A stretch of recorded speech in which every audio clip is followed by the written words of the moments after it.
Um, this will be my instruction video. Um, we had to do it um, completely improvised, so I don't have any notes with me. So there might be some slight hiccups, um, but I think the biggest thing in this exercise, the most important thing in this exercise is being able to talk about things without looking at a sheet of paper. So that's what I'm gonna try to do. My It's about my hobby. My hobby is basketball, and one of the most exciting things in basketball is a slam dunk.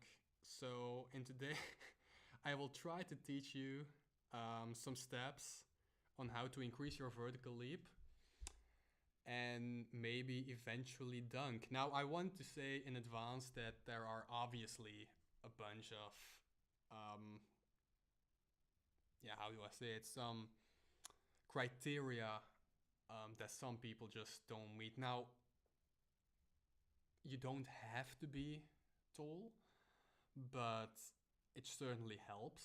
Um, so if you are like 5'4", I probably dunking is probably enough for you. Although I have seen some 5'6" dunkers in my games. Um, so another thing is athletic ability. Obviously, not everyone has the athletic ability to jump that high, but I will give you some tips on how everyone should be able to increase their vertical leap.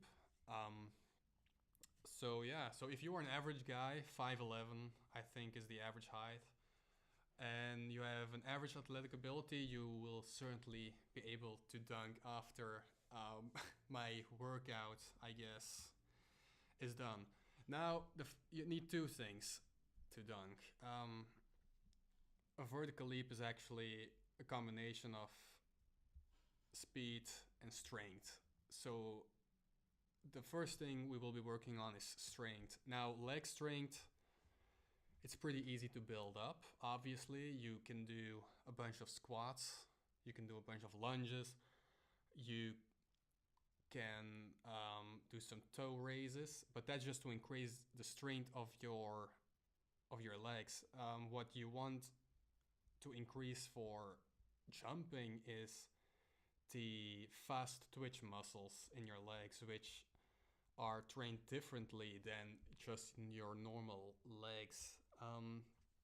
So, for instance, when you're squatting, you should go down slow and jump up. I might put examples in there in between. I don't know if I will do it because that I don't know if I can make that much of a fool out of myself, but we'll see. Um, the next thing, so you have to train on explosiveness basically. So go down slow, jump up, go down in a lunge, jump up, etc. Now the next thing obviously is speed. Now how do you train speed? The exact same thing. You have to train your fast twitch muscles, your fast twitch fibers in your legs. Um, the best way to increase your speed is just sprinting. And by sprinting, I mean first doing regular sprints. When you get fast, just doing regular sprints.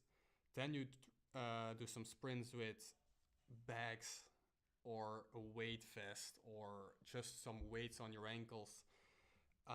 And then you do a normal sprint again to feel the difference between doing a sprint with heavy weights and doing a normal sprint. If you do this day in and day out, eventually you will get a lot faster, obviously. And um, yeah, then you will be trained a little bit, I think. Then the next thing, the big thing is the jump itself. Now, people sometimes people ask me like, I mean, jump is a jump, right? But there are a lot of different types of jumps, and the finding the best way for you to jump personally is very important. Now, most people jump the highest when they jump off of one leg with one arm extended in the air. So if you are left-handed, you should probably jump from your right leg. If you're right-handed, you should jump from your left leg. But that's, you have to find it out yourself. As well as being a one or two legged jumper. I know a lot of people who jump higher with two legs, which is weird to me, but if you are a two-legged jumper, that's really important to know. And then the next big thing is just progression.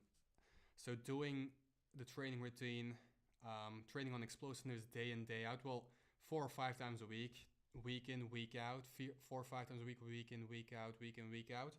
After a while, you will notice a lot of progression, and seeing progression is the biggest motivation you can have to keep going. Obviously, when you are, if you try your hardest for something day in and day out and you see no result, you quit. So seeing progression is definitely the most important thing.